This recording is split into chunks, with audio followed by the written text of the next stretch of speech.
आज हम पढ़ेंगे section 3 of Hindu marriage act 1955। तो शुरू करते हैं। सेक्शन 3 डील करता है डेफिनेशन से। आप बेर खोल लीजिए अपना ग्रुप। चलिए, in this act unless the context otherwise requires 3 clause in the expression custom and usage signify any rule which having been continuously and uniformly observed for a long time has obtained the force of law among Hindus in any local area, tribe, community, group or family। Section 3 clause ये बात करते हैं कि कहीं पर भी पूरे act में जहां पे कस्टम या यूसेज दे रखा है, उसका मतलब क्या? उसका मतलब होता है कि कस्टम और यूसेज क्या होते हैं। जैसे हमारे रीति रिवाज है, वो रूल्स, वो नियम जो एक कॉन्टिन्यूसली एक यूनिफॉर्म वे में उसको ऑब्जर्व किया जा रहा है बहुत लंबे समय से, और जिसे कानून की मान्यता मिल चुकी है, कानून के द्वारा वो फोर्स में आया है, तो वो होगा हमारा कस्टम। ठीक है ना।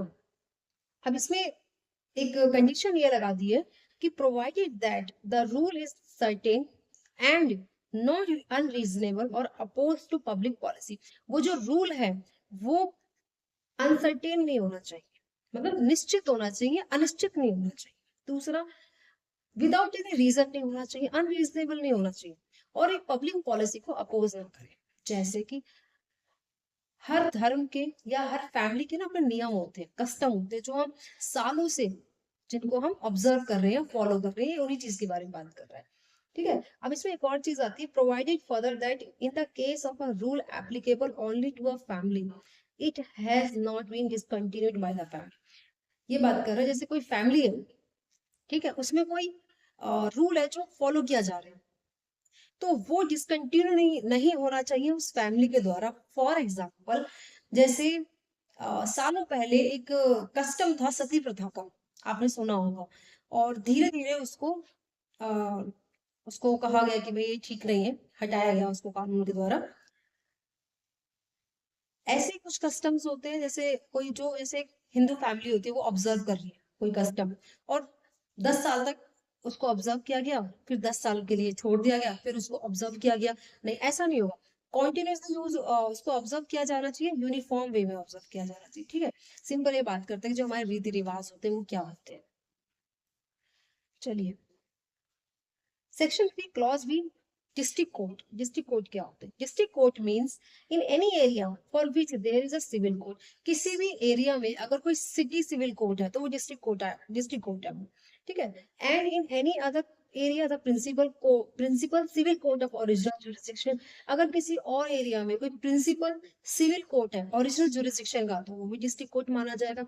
And includes any other civil court, कोई और भी सिविल कोर्ट को इंक्लूड किया जाता है इस डेफिनेशन में, डिस्ट्रिक्ट कोर्ट की डेफिनेशन में, अगर स्टेट गवर्नमेंट के द्वारा ऑफिशियल गैजेट में उसको स्पेसिफाई किया गया है। ठीक है, तो ये हो गया डिस्ट्रिक्ट कोर्ट। चलिए, section 3 crossing, full blood half blood, इसका मतलब क्या होता है? ये बहुत इंपॉर्टेंट है ये डेफिनेशन, आप इसको प्लीज हाईलाइट कर लीजिएगा। वैसे तो सारी इंपॉर्टेंट होती है, और कभी कभी एग्जाम्स में मैच द कॉलम भी आ जाते हैं, जैसे 3 क्लॉज ए किससे बात करता है, 3 क्लॉज बी किससे बात करता है, तो इसको तो छोड़ना ही नहीं है बिल्कुल भी। ठीक है। Full blood and half blood, चलिए पढ़ते हैं। Two persons are said to be related to each other by full blood when they are descended from a common ancestor by the same wife। इसकी डेफिनेशन को अगर मैं translate करूं तो इसका सिंपल सा मतलब है कि दो व्यक्ति एक दूसरे से एक दूसरे के प्रति तब कहा जाएगा कि ये दोनों व्यक्ति फुल ब्लड हैं जब वो एक कॉमन एंसेस्टर के डिसेंडेंट है। ठीक है। बाय द सेम वाइफ, इसको सिंपल लैंग्वेज में सिंपल सी बात है, सगे भाई बहन, वो होते हैं फुल ब्लड। जिनके माता पिता दोनों सेम होते हैं वो है फुल ब्लड। ठीक है। और half blood when they are descended from a common ancestor but by different wives। उनके ancestor जो है वो तो है कॉमन, लेकिन डिफरेंट वाइफ से। एंसेस्टर का यहाँ पे मतलब है फादर की पापा, दादा, परदादा, ये है एंसेस्टर का मतलब। ठीक है ना। नाउ अब आती है बात हाफ ब्लड की। Half blood when they are descended from a common ancestor but by a different wife. मतलब जिनके एंसेस्टर तो कॉमन है पर वो बच्चे डिफरेंट वाइफ से हुए, मतलब उनके फादर तो सेम है लेकिन माए अलग अलग है। यहाँ पे एंसेस्टर का मतलब है फादर से, ठीक है ना। फॉर एग्जाम्पल राम और श्याम है, राम और श्याम के पापा जो है वो है राधे श्याम, राधे श्याम है, उनके दो बच्चे हैं राम एंड श्याम। लेकिन जो राम की मदर अलग है और श्याम की मदर अलग है, ठीक है ना। तो वो एक दूसरे के कौन होंगे, वो हाफ ब्लड होंगे। जब राम और श्याम की मदर सेम होगी और फादर भी सेम होंगे, वो फुल ब्लड होंगे, ठीक है। नाउ अब आता है यूट्रिन ब्लड। ये क्या होता है, two person are said to be related to each other by uterine blood when they are descended from a common ancestors but by different husband. Common ancestors मतलब मदर तो common है but father अलग अलग है, तो वो क्या होंगे, यूट्रिन ब्लड। तो half blood, full blood, uterine blood, मुझे लगता है आपको बहुत अच्छे समझ आ गया। फुल ब्लड सगे भाई बहन, हाफ ब्लड जिनके पापा तो सेम है, पापा कॉमन है लेकिन मदर डिफरेंट मदर्स है, ठीक है। और यूट्रिन ब्लड मदर कॉमन है, डिफरेंट फादर्स, ठीक है। चलिए अब यहाँ पे एक्सप्लेनेशन भी दे रखी है, देखो। In clause C and D ancestor include father, ancestors the mother, ठीक है ना। E, prescribed. Prescribed means prescribed by rules made under this act. This is not an important. बस ये याद रख लेना कि सेक्शन 3 क्लॉज ई में प्रिस्क्राइब दे रखा है। अब जो मोस्ट इंपॉर्टेंट चीज है वो है सपिंडा रिलेशनशिप, ठीक है। चलो सपिंडा मतलब क्या, ये जो सपिंडा वर्ड है ना, ये पिंड शब्द से बना है। पिंड मतलब एक पिंड के लोग जो होते थे, ठीक है ना। with reference to any person extends as far as the third generation, inclusive in the line of ascent, though the mother, and the fifth generation in the line of ascent, though the father. The line being traced upwards in each case from the person concerned, who is to be counted as a first generation. इसको simple way में समझते हैं कि ये कह रहा है कि सपिंडा रिलेशनशिप कब होगी। जैसे एक राम है और एक श्याम है, वो दोनों सपिंडा रिलेशनशिप में कब आएंगे। फॉर एग्जाम्पल इसने बोला है कि फादर की फिफ्थ जनरेशन और मदर की थर्ड जनरेशन के बीच में जो भी रिलेशनशिप होता है वो सपिंडा रिलेशनशिप में आता है। जैसे मान लो चिंटू है, चिंटू की फिफ्थ जनरेशन कैसे होगी, चिंटू फर्स्ट जनरेशन, चिंटू के फादर सेकंड जनरेशन, चिंटू के दादाजी थर्ड जनरेशन, चिंटू के परदादा फिफ्थ जनरेशन, और चिंटू के परदादा के पिताजी फिफ्थ जनरेशन, हो गया ना। चिंटू नीचे से शुरू करेंगे हम, अपवर्ड से। चिंटू, चिंटू के पिताजी, दादाजी, परदादाजी, परदादाजी के पिताजी, ये हो गई 5 जनरेशन।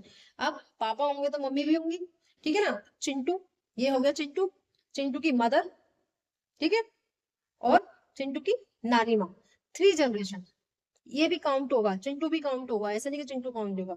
1 2 3 एंड 1 2 3 4 5। तो इसने बोला है सपिंडा रिलेशनशिप जो होती है वो उन लोगों के बीच में होगी, मतलब एक व्यक्ति दूसरे व्यक्ति से सपिंडा रिलेशनशिप में तब आएगा जब पापा की 5 फादर की 5 जनरेशन और मदर की 3 जनरेशन तक जितने भी वो रिलेशन होंगे वो सपिंडा रिलेशनशिप में आते हैं। अब इसमें दूसरा ये है, 2 person are said to be sapinda of each other. दो व्यक्ति एक दूसरे के सपिंडा तब कहलाएंगे जब if one is a linear ascendant of the other within the limits of sapinda relationship. जब एक जो है उसका जो असेंडेंट है, ठीक है ना, वो दूसरे असेंडेंट को भी को कॉमन है तो वो सपिंडा रिलेशनशिप होगा। इसमें आगे लिखा ही हुआ, मैंने पहले ही बोल दिया। और if they have common linear ascendant who is with in the limits of sapinda relationship, common linear ascendant है। अब मैं एग्जाम्पल देती हूँ, थोड़ा सा कॉम्प्लिकेटेड है बट इसको समझने की कोशिश कीजिएगा। इतना तो आपको समझ आ गया कि Chintu 5 generation father 3 generation mother. अब सपिंडा रिलेशनशिप कैसे होगा, चिंटू है, चिंटू के भाई बहन भी तो होंगे, चिंटू के फादर, ठीक है ना, चिंटू के फादर के भी भाई बहन होंगे, भाई बहन के बच्चे भी होंगे।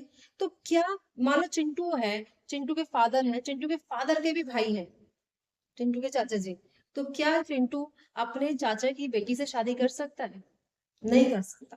मैं यही बताने की कोशिश करूँ, सपिंडा रिलेशनशिप जो है वो कॉन्सेप्ट जो दिया गया है वो इसमें हम आगे पढ़ेंगे, वो इससे दिया गया है कि जो सपिंडा रिलेशनशिप में ना अगर आप शादी ब्याह करते हो तो वो वॉइड हो जाए, ठीक है ना। तो वो हम आगे पढ़ेंगे, लेकिन अभी आप इतना समझ लो कि सपिंडा रिलेशनशिप क्या होता है, ठीक है।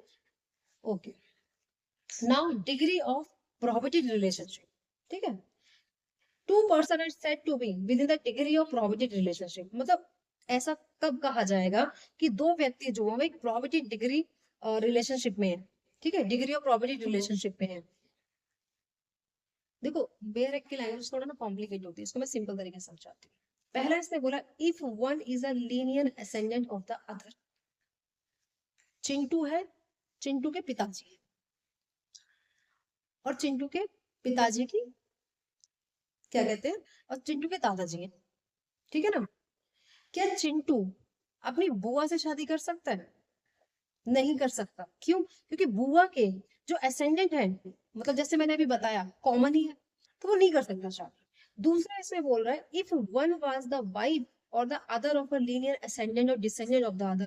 कोई भी व्यक्ति उस व्यक्ति की वाइफ से शादी नहीं कर सकता, और ना ही हस्बैंड वन हस्बैंड से भी शादी नहीं कर सकता जो लीनियर असेंडेंट और डिसेंडेंट है दूसरे का। चिंटू अपनी चाची से शादी नहीं कर सकता। ये वही कह रहा है कि असेंडेंट जो सेम है ना, दादाजी है, फिर दादाजी के पिताजी, दादाजी के बेटे हैं, फिर दोनों दादाजी के दो बच्चे हैं, ठीक है ना, एक चिंटू के फादर है, एक अलग है, तो कॉमन असेंडेंट है ना, तो नहीं कर सकता शादी, ठीक है ना। तीसरा if one was the wife of the brother, अपने भाई की वाइफ से शादी नहीं कर सकता, ठीक है। ऑफ द फादर की या मदर के भाई से शादी नहीं कर सकता। ग्रैंड फादर या ग्रैंड मदर के भाई या बहन से शादी नहीं कर सकता, ये देता है इसमें। दूसरा if the two are brother and sister, भाई बहन है, अंकल एंड निस, मामा भतीजे हैं, आंटी और नेफ्यू है, चिल्ड्रन ऑफ ब्रदर, मतलब भाई के बच्चे हैं या सिस्टर के बच्चे हैं, तो आप इसमें शादी नहीं कर सकते, ये डिग्री ऑफ प्रॉपर्टी रिलेशनशिप में आएगा, और अगर आप शादी कर लेते तो आपकी शादी वॉइड होगी, ठीक है ना। ये बस इतना बता रहा है। Explanation for the purpose of clause F and G. Relationship का मतलब क्या होता है, रिलेशनशिप क्या क्या इंक्लूड करती है। रिलेशनशिप में relationship by half uterine blood as well as by the full blood, ठीक है, वो आएगा। Relation illegitimate blood relationship as well as legitimate, relationship में इलेजिटिमेट और लेजिटिमेट दोनों आएंगे। और relationship by adoption as well as by blood, सगा भी आएगा, बाय अडॉप्शन भी आएगा रिलेशनशिप में, ठीक है। And all terms of relationship in those clauses shall be constitute accordingly. थोड़ा कॉम्प्लिकेटेड है बट इतना भी मुश्किल नहीं है, सिंपल सा अगर मैं बोलूं कि पापा की 5 जनरेशन, मम्मी की 3 जनरेशन के बीच में कोई भी रिलेशनशिप नहीं हो सकता शादी जैसा। शादी से रिलेटेड कोई भी रिलेशनशिप होगा वो नहीं हो सकता, वो डिग्री इन प्रॉपर्टी रिलेशनशिप